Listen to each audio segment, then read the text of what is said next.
एक तरफ संपूर्ण भारत कोरोना महामारी के पीछे लगा हुआ है और इसकी पूरी तरह से जंग कर रहा है। यही देखा जा रहा है कि कई लोग ऐसे भी हैं जो दूसरों की सहायता कर रहे हैं। अभी भी अपने देश में पूरे 30,000 से भी अधिक कोरोना संक्रमित पाए गए हैं और 934 लोग इस टाइम मौत के घाट चले गए हैं।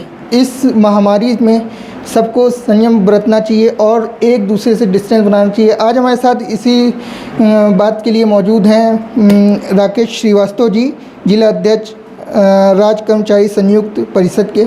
हम इनसे पूछेंगे कि ये किस तरह से लोगों को बताना चाहेंगे, लोगों को किस तरह से इस कोरोना महामारी पर लगाम लगाना चाहिए और किस तरह से संयम बरतना चाहिए। कोरोना महामारी से बचने के लिए जो शुरू में ही लॉकडाउन हमारे माननीय प्रधानमंत्री जी की जो गाइडलाइन थी कि उनकी सोच अच्छी थी और उन्होंने अपनी सोच के माध्यम से ये बताया कि लॉकडाउन किस लिए किया गया है कि हम लोग एक दूसरे से दूरी बना के रखें, सोशल डिस्टेंसेज रहें, घर के अंदर रहें और लोगों की ज़रूरत का सामान उनके दरवाजे पर भी पहुंच रहा है।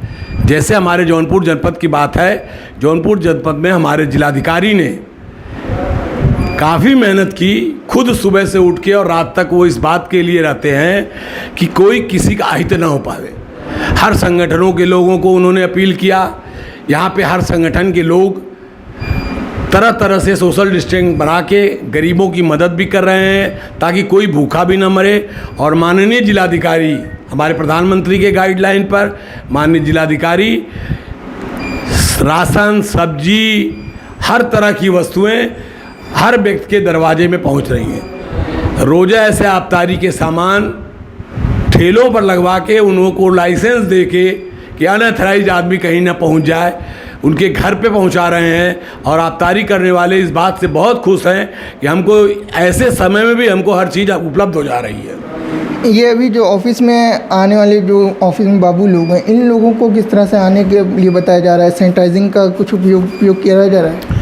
नहीं, 2-3 दिन पहले जब ऑफिस से हमारे प्रमुख सचिव और हमारे ट्रांसपोर्ट कमिश्नर का ये संदेश आया कि जो BS4 की गाड़ियां हैं उनका रजिस्ट्रेशन 30 मार्च तक जिनके पैसे जमा कर लिए गए थे, वो एजेंसी मालिकों से कहा गया है कि पहले तो ये 15 अप्रैल तक था कि 15 अप्रैल तक वो रजिस्ट्रेशन करा लें, लेकिन 15 अप्रैल तक नहीं हो गया। जब लॉकडाउन माननीय प्रधानमंत्री जी ने बढ़ाया तो ये गाइडलाइन आ गई कि 30 अप्रैल तक जो भी गाड़ियां BS4 की बिकी हैं उनका रजिस्ट्रेशन हो जाना चाहिए। उनकी पेंडिंग कोई फाइल नहीं रहनी चाहिए ऑफिस के अंदर। उसका पालन करते हुए उससे संबंधित हमारे ऑफिस में हमारे RTO SP सिंह साहब और संबंधित बाबू, मैं और एजेंसी के लोगों से बात बता, पूरे ऑफिस को हम लोग प्रतिदिन सैनिटाइज कराते हैं, दवा छिड़काव करते हैं, इसके बाद बैठते हैं और एजेंसी के जो भी नामिनी फाइल लेके आते हैं, जिनके पास फाइलें हैं, जो एजेंसी मालिक के प्रतिनिधि हैं, वो आते हैं, फाइल उनसे एक जगह रखवा ली जाती है, उसको हम लोग छिड़काव करके उसी तरह उस दिन रहने देते हैं, दूसरे दिन उसको टच करते हैं। इस तरह से सिंगल मैन आता है, रख के चला जाता है। कोई पब्लिक डीलिंग का काम नहीं हो रहा है, बस वही पेंडिंग काम करके हम लोग ख़त्म कर रहे हैं। अच्छा, लोगों को क्या संदेश देना चाहेंगे इस कोरोना महामारी से? किस तरह से बचाव किया जाए या किस तरह से इस पर लगाम लगाया जाए?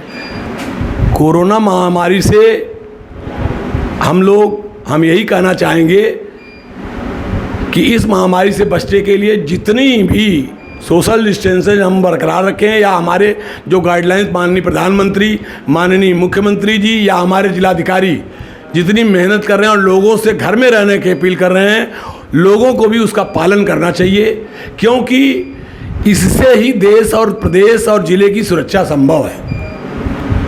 क्योंकि अगर आदमी एक दूसरे से नहीं मिलेगा तो घर में रहकर जब दूसरे संपर्क में आएगा तो कम से कम ये रोग पैदा होगा।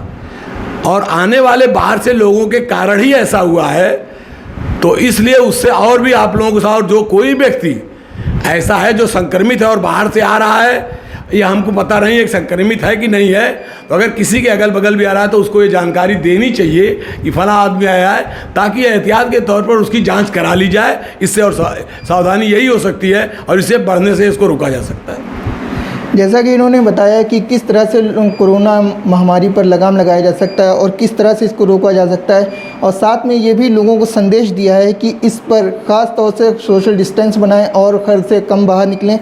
हमारे साथ मौजूद थे ये राकेश श्रीवास्तव जी, जिला अध्यक्ष कर्मचारी संयुक्त परिषद उत्तर प्रदेश, और हमारे सहयोगी बने हैं मोहम्मद दानिश और मैं कबीर खान, AKS न्यूज़।